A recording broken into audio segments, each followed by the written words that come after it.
Berdasarkan statistik Jabatan Perangkaan, sebanyak 70,000 pasangan bercerai dicatatkan setiap tahun. Antara punca perceraian berlaku adalah disebabkan oleh masalah kewangan, tiada persefahaman antara pasangan, berlakunya curang dengan adanya golongan ketiga dan sebagainya. Hak-hak wanita setelah perceraian penting untuk memastikan kesertaan hak dan perlakuan yang adil antara bekas suami dan isteri. Selain itu, banyak wanita menghadapi risiko ekonomi yang lebih besar setelah perceraian, terutama jika mereka menggalas tanggungjawab sebagai ibu tunggal. Hak-hak setelah perceraian juga berperanan penting dalam menegakkan keadilan. Hak-hak wanita setelah perceraian membantu memastikan bahawa undang-undang memperlakukan semua individu dengan adil dan tidak diskriminatif. Dalam konteks Perlembagaan Persekutuan Malaysia, hak-hak wanita setelah perceraian diatur oleh 3 undang-undang yang berbeza mengikut agama dan juga bangsa. Pertama, orang Islam terikat dengan Akta atau Enactment Undang-Undang Keluarga Islam. Setiap negeri mempunyai undang-undang yang tersendiri. Sebagai contoh, bagi wilayah persekutuan, akta yang diikuti adalah Akta 303 di bawah Akta Undang-Undang Keluarga Islam, Wilayah-Wilayah Persekutuan 1984. Kedua, bagi orang bukan Islam pula, mereka terikat dengan Akta 164 di bawah Akta Membaharui Undang-Undang Perkahwinan dan Perceraian 1976. Ketiga, Bumiputera Sabah, Sarawak dan orang asli di Malaysia terikat dengan Undang-Undang Adat Kelaziman Orang Asli. Akan tetapi, sekiranya mereka memilih untuk berkahwin di bawah akta ini atau di bawah Ordinan Perkahwinan Kristian ataupun di bawah Ordinan Perkahwinan Sivil dan Gereja, mereka boleh mengikuti Akta 164. Seterusnya, hak wanita beragama Islam setelah berlakunya perceraian. Yang pertama, nafkah idah di bawah Akta 303 Seksyen 47, perceraian dengan talak atau dengan perintah. Yang kedua, mut'ah, pemberian sagu hati di bawah Akta 303 Seksyen 56, mut'ah atau pemberian sagu hati kepada perempuan yang diceraikan tanpa sebab yang patut. Yang ketiga, harta sepencarian di bawah Akta 303 Seksyen 58. Harta sepencarian merupakan harta yang diperolehi bersama oleh suami isteri semasa perkahwinan berkuat kuasa mengikut syarat-syarat yang ditentukan oleh hukum syarak. Yang keempat, hadanah, iaitu hak penjagaan anak di bawah Akta 303 Seksyen 82, kelayakan yang perlu untuk jagaan. Yang kelima, nafkah anak di bawah Akta 303 Seksyen 72, kewajipan menanggung nafkah anak. Yang keenam, tunggakan nafkah di bawah Akta 303 terbahagi kepada 2 iaitu Seksyen 77 dan Seksyen 69 di mana untuk menuntut tunggakan nafkah seorang anak dan hendaklah dipakai dengan pindaan yang sesuai dan mengikut hukum syarak bagi perintah mengenai pembayaran nafkah. Yang ketujuh, hak tempat tinggal di mana di bawah Akta 303 Seksyen 71, seorang perempuan yang diceraikan adalah berhak tinggal di rumah di mana dia biasa tinggal semasa dia berkahwin selagi suami tidak mendapatkan tempat tinggal yang sesuai untuknya. Hak wanita bukan beragama Islam setelah perceraian. Yang pertama, harta perkahwinan di bawah Akta 164 Seksyen 76. Kedua, nafkah di bawah Seksyen 77 sehingga Seksyen 85 iaitu kuasa bagi mahkamah memerintahkan pembayaran nafkah suami isteri dan juga nafkah yang kena dibayar di bawah perintah mahkamah tidak boleh dipinda ke tangan yang lain. Ketiga, nafkah tertunggak di bawah Akta 164 Seksyen 86 untuk menuntut tunggakan nafkah. Yang keempat, hak penjagaan anak di bawah Akta 164 Seksyen 187, Seksyen 48, Seksyen 49, Seksyen 90 sehingga Seksyen 91 iaitu kuasa bagi mahkamah membuat perintah mengenai penjagaan dan penjagaan anak-anak yang disifatkan sebagai sah taraf. Yang kelima, nafkah untuk anak di bawah Akta 164 Seksyen 92 sehingga Seksyen 99 iaitu kewajipan bagi menanggung nafkah anak-anak dan kewajipan menanggung nafkah anak yang diterima sebagai ahli keluarga. Kebanyakan golongan isteri kurang peka terhadap hak yang layak diterima setelah diceraikan. Pendidikan dan kesedaran mengenai hak-hak ini penting dalam memastikan individu dapat memanfaatkan hak-hak mereka dengan sepenuhnya untuk menjaga kebajikan wanita, kerana tidak semua wanita mempunyai pekerjaan atau kewangan yang tetap. Mencari sokongan dari keluarga, rakan-rakan atau pertubuhan wanita juga dapat membantu meningkatkan kesedaran dan pemahaman mengenai hak-hak tersebut. Selain itu, tuntutan hak selepas perceraian melibatkan kos yang tinggi. Proses perundangan termasuk mendapatkan perkhidmatan guaman, mengurus dokumen perbicaraan dan menyelesaikan perselisihan harta dan hak asuh anak memerlukan sumber kewangan yang banyak. Kekurangan sumber kewangan dapat menjadi halangan bagi kebanyakan individu untuk menuntut hak mereka selepas perceraian. Keadaan ini menyebabkan beberapa orang enggan atau tidak mampu melibatkan diri dalam proses perundangan atau menuntut hak-hak mereka sepenuhnya. Membincangkan tentang kes dan juga analisis. Kes yang pertama, perayu Nurhayati binti Yusof dalam permohonan rayuannya telah memohon untuk mendapatkan separuh daripada keseluruhan nilai rumah responden. Nurhayati merasakan nilai 1/4 yang diberikan oleh Ya Hakim Mahkamah Tinggi Syariah adalah tidak memadai. Meskipun begitu, Mahkamah Rayuan Syariah telah memberikan nilai tersebut dengan kadar 1/3 kepada pihak perayu kerana pihak perayu mengakui bahawa tiada sumbangan langsung yang diberikan olehnya.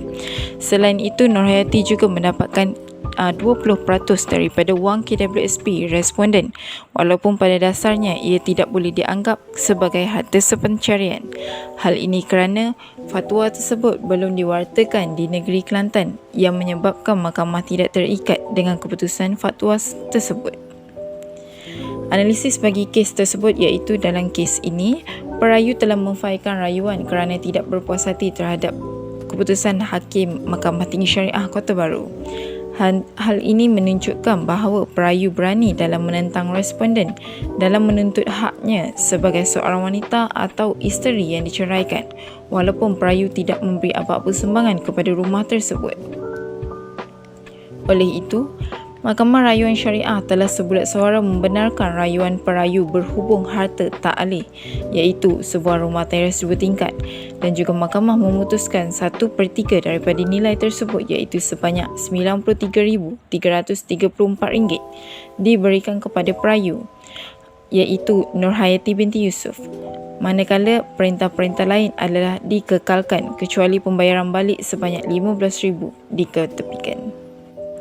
Seterusnya, untuk kes 2, berdasarkan ulasan kedua adalah berkaitan dengan tuntutan muta'ah di Mahkamah Syariah dengan tuntutan sebanyak RM100 juta kepada defendant. Menerusi kes ini, plaintiff berhak dan layak untuk mendapatkan tuntutan muta'ah itu selepas diceraikan tanpa sebab yang patut selama 10 tahun. Di sini juga timbul 2 persoalan, iaitu berapakah kadar atau jumlah yang munasabah bagi muta'ah tersebut, dan persoalan kedua adalah adakah plaintiff berjaya membuktikan kesnya di mahkamah. Keputusan dari kes adalah mahkamah telah membenarkan plaintiff untuk menerima tuntutan muta'ah daripada RM10 juta kepada RM30 juta sahaja. Ini disebabkan oleh mahkamah melakukan beberapa pertimbangan dari segi hujah, kedua-dua belah pihak dan faktor sampingan lain.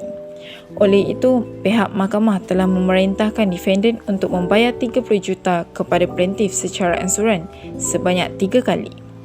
Setelah mahkamah melihat saman dan juga penyata daripada plaintiff serta mendengar penerangan daripada kedua-dua belah pihak, analisis dalam yang kedua iaitu mahkamah telah membenarkan plaintiff untuk menerima tuntutan muta'ah daripada RM10 juta kepada RM30 juta sahaja. Ini disebabkan oleh mahkamah melakukan beberapa pertimbangan dari segi hujahan kedua-dua belah pihak dan faktor sampingan lain. Oleh itu, pihak mahkamah telah memerintahkan defendant untuk membayar RM30 juta kepada plaintiff secara ansuran sebanyak 3 kali bermula 31 Mac 2016 dan pada atau sebelum 30 Jun 2016 dan pada atau sebelum 30 September 2016. Fakta kes yang ketiga merupakan ringkasan daripada petition memohon untuk melanjutkan bayaran nafkah untuk anak-anak mereka sehingga tamat pendidikan tinggi mereka dengan alasan bahawa pengantungan kewangan secara sukarela layak sehingga hilang upaya fizikal di bawah Seksyen 95 LRA. Responden bagaimanapun menegaskan bahawa kewajipan nafkah terhenti pada umur 18 tahun, melainkan terdapat kecacatan fizikal atau mental dan mempersoalkan kebolehgunaan keputusan Mahkamah Rayuan. Mahkamah mempunyai kuasa untuk mengarahkan responden menyediakan nafkah untuk kanak-kanak itu sehingga mereka menamatkan pengajian tinggi mereka tanpa mengira usaha awal responden. Keputusan Mahkamah Tinggi membuat kesimpulan bahawa adalah adil dan munasabah bagi responden untuk mengekalkan kanak-kanak itu sehingga mereka memperoleh ijazah pertama mereka kerana pergantungan kewangan secara sukarela mereka adalah mengikuti dan menamatkan pengajian tinggi merupakan kecacatan fizikal di bawah Seksyen 95 LRA. Keputusan Mahkamah Rayuan pula menegaskan bahawa pertama, Mahkamah Rayuan bersetuju dengan Mahkamah Tinggi bahawa kes Gisela Gertrude Abe tidak berwibawa terhadap tafsiran Seksyen 95 LRA berkenaan pengecualian hilang upaya. Kedua, Mahkamah Rayuan bersetuju dengan pandangan yang dinyatakan dalam kes Ching Shing Wa bahawa pengantungan kewangan secara sukarela boleh dianggap sebagai satu bentuk hilang upaya fizikal di bawah Seksyen 95. Dan ketiga, Mahkamah menegaskan hasrat Parlimen penggubal Seksyen 95 bukan untuk merugikan kanak-kanak pecah rumah berbanding kanak-kanak yang tinggal bersama ibu bapa. Dalam analisis kes yang ketiga iaitu berdasarkan kes ini, kedua-dua Mahkamah Tinggi dan Mahkamah Rayuan mengambil langkah yang terpuji dalam mentafsir pengecualian dalam Seksyen 95 untuk memastikan keperluan pendidikan kanak-kanak berumur 18 tahun ke atas daripada keluarga pecah terpelihara. Tafsiran Mahkamah Rayuan adalah lebih luas daripada Mahkamah Tinggi, termasuk kedua-dua kecacatan fizikal dan mental sebagai alasan untuk pembayaran penyelenggaraan yang berterusan. Mahkamah juga mempertimbangkan hasrat Badan Perundangan dalam menggubal Seksyen 95 untuk menyokong tafsiran mereka.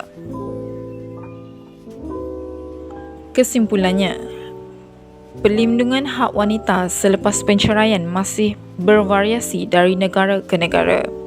Di beberapa tempat, masalah seperti ketidaktentuan dalam pengadilan, pengurangan sokongan kewangan dan kegagalan dalam melaksanakan undang-undang perlindungan masih menjadi cabaran.